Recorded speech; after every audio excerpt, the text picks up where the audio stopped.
Good morning, ladies and gentlemen. It's JC here. I'm saying good morning because this is actually 3:30 a.m. and I'm gonna do part two of my review and news from the rugby world. Okay, this one's going to be about the last two games between Argentina versus Australia. Okay. Going into these fixtures, okay, both sides suffered heavy defeats. Argentina at the end of the All Blacks in their second test against the Kiwis, and Australia suffering not one but two heavy defeats against the Box in Australia. Okay. Now, both these sides needed to get something from, to take something from these two fixtures. Okay, so in the first test, the weather was terrible. Okay, if there was a winner, it was going to be an ugly one because I'll be honest with you, it was dreadful weather. Okay, and it was there wasn't going to be beautiful rugby played there. And a part of me thought that the first test would be Argentina's win because Argentina looked more like the team that could. They had the guys to play in their conditions because Argentina had more players, or has more players that play in Europe. In Europe, have those conditions more often than what the southern hemisphere does. Okay, so look, it didn't go down the way I thought, but you know what, the win was good for Australia, although it was by 1 point and it was an ugly win, and Australia found themselves down and having to come back from behind to win that match. So the Wallabies also show character. I mean, they were down by 10 points at a point, then 9 points at a moment, and they won the match after the final siren. Okay? Takeaways from that: Australia can come back. They have character. Okay? And they can win in bad weather. Right? Which people were criticizing them because they were weak at the scrums and the breakdowns against South Africa, whereas in rainy weather you would have to use your forwards, and Australia was successful in that. Now, the second test was a complete opposite. It was, let's just say, it's not Joe Schmidt or his Australia side's finest day. Right. It was hot and humid, whereas the first test, in contrast, was windy and rainy and stuff like that. And Argentina were actually forced to come back. Okay, Argentina were down by 17 points at a moment. Only errors cost them in the first quarter of the match, but at halftime, before this half, Argentina scored two quick tries. Suddenly, halftime score was 20-17 in the favour of the Wallabies. Okay. 47 minutes into it, Argentina took the lead and they didn't let. They held nothing back after that, scoring. If I'm not mistaken, they scored 50 points in the second half. 50. 50 points in a matter of 40 minutes. 7 tries. To Australia's only 1 try. And now that would worry the Springboks. Okay? But Argentina need to do this consistently. And Argentina have shown that after a big win, they're there and then they fall. Now, I'm doing this as a neutral. I hope that Argentina can actually gain some consistency. Okay? I hope they can really go on, win 2 or 3 games in a big games in a row, right? And maybe they can make some history. I mean, Argentina is the only team other than South Africa that can actually win this year's rugby championship. I mean, let's be honest, chap. Yet Argentina haven't produced the best results. Alright. Although that one against the Wallabies, it's a statement win on when Argentina do well, they can do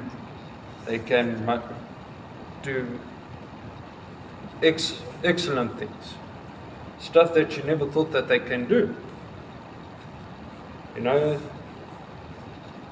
So what did we learn in these 2 weeks? Both these sides can come back and win. Can come from behind and win. Right?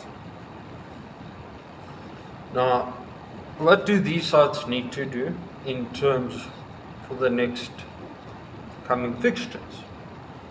The All Blacks, they're actually in a good place right now.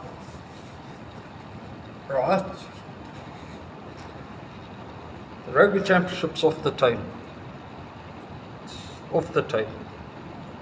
Neither them or Australia can really, well, neither them or the Wallabies can win the championship now. They're out of the run. So, those 2 fixtures, if I were Joe Schmidt and Scotty, hear me out, I'd block out the critics and say, okay, build a squad, build depth, okay, build your team. I'm sure the All Blacks can send a second team, a second string side, against the Wallabies and actually win. Okay?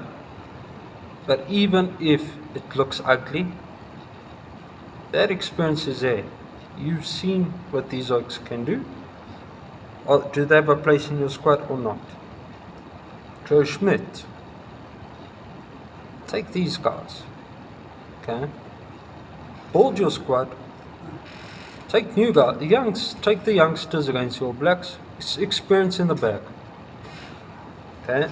I mean, what's another year without the British Cup? Okay?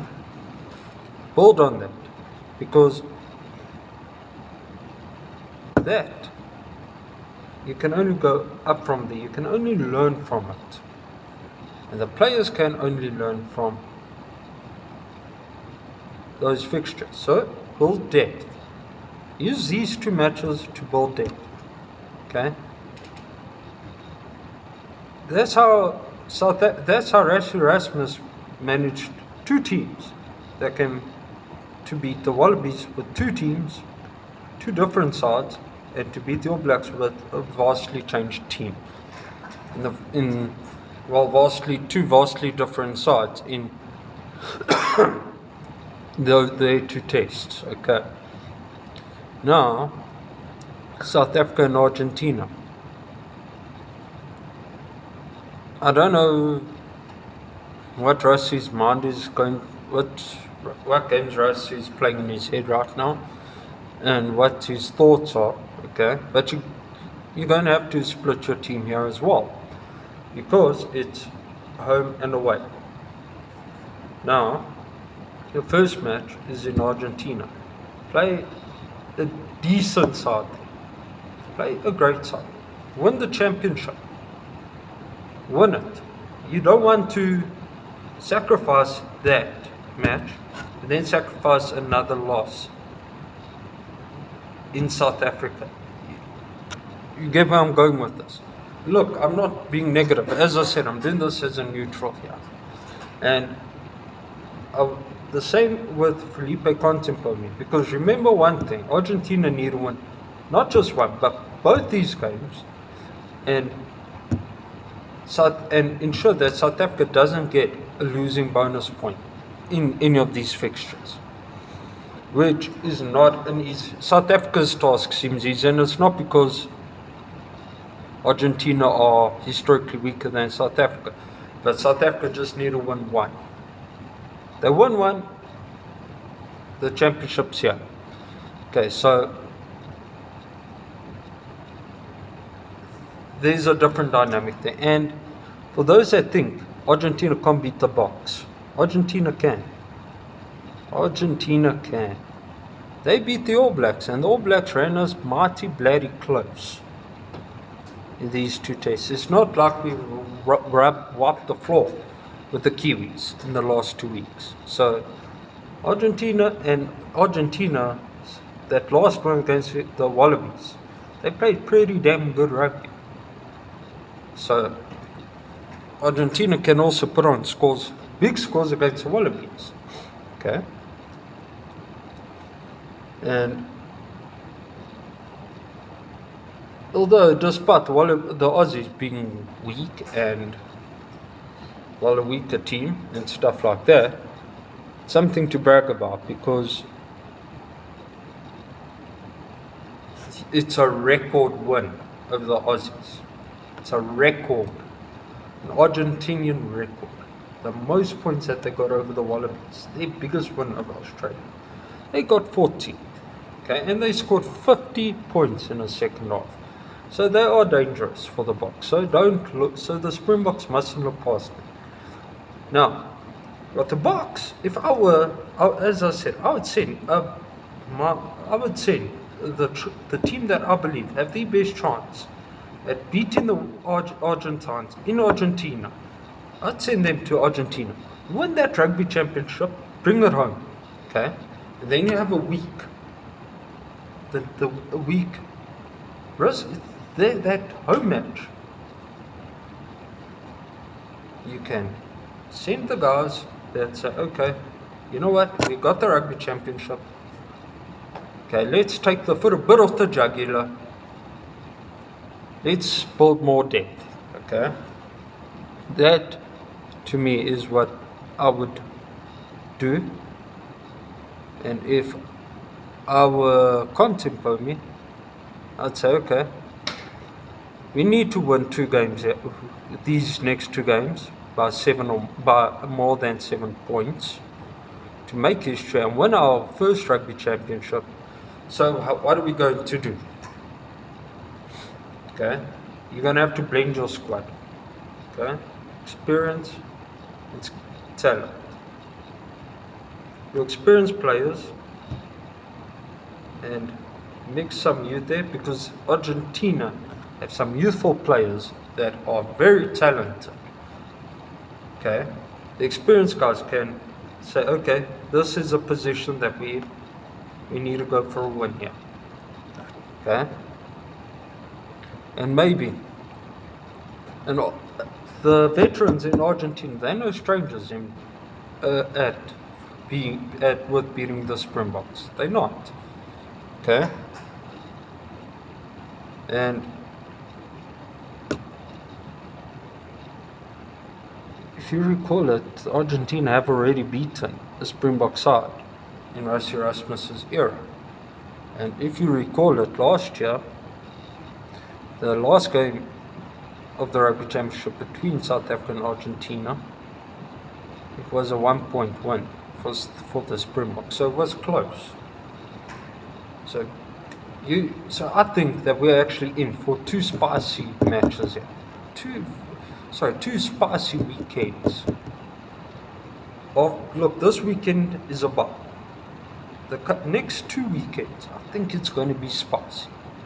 Okay, I feel that, please,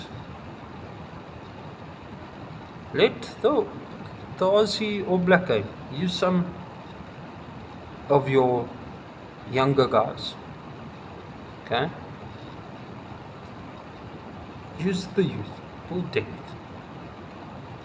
The All Blacks, the Kiwis, use this opportunity for your second rowers to actually build a second row unit.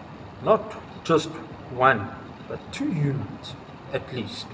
Use 2 different combinations. Okay? Your back row, same. Build that depth, okay? You guys are beautiful backline players. Okay? But again, just build depth. Australia, use these next 2 weeks to work on the Aussie DNA of rugby, depth in your squad, build up talent, and build a team. Okay? If you come away with 2 losses, Joe Schmidt must just ignore them. Okay? Because you're building a side, you're building a team, and I hope that the Wallabies, it doesn't have to be a win, but if you know what you're going to be, if you see what you want out of these 2 tests, like, okay, what these oaks need to work on, it's a success. You've got a Lions tour coming up, okay? And Australia have a Grand Slam tour in November. So that Grand Slam tour, Australia can also use those 4 matches to build. Maybe escape with a win, or maybe escape with 2 or 3, maybe 1 or 2 wins, maybe 3. Okay? But that would already put you in a better position for the Lions tour. Okay? And remember one thing, again, as I said in my previous video, you guys, the Aussies are hosting the next World Cup. A strong Aussie team would be great marketing for their World Cup. Not just the Lions tour. So Joe Schmidt has some work to do. But I also say be patient. I want the Rugby Union of Australia to be patient. And same with New Zealand Rugby Union with Scott Robertson. Be patient. The All Blacks also in the building phase. So yes, my opinions and my review on these last 2 weeks of rugby, I think that we are in for some really spicy rugby for these next 2 rounds of the Rugby Championship. Let me know what you guys think in the comment section, and if you like my videos, and subscribe to my channel. Cheers guys.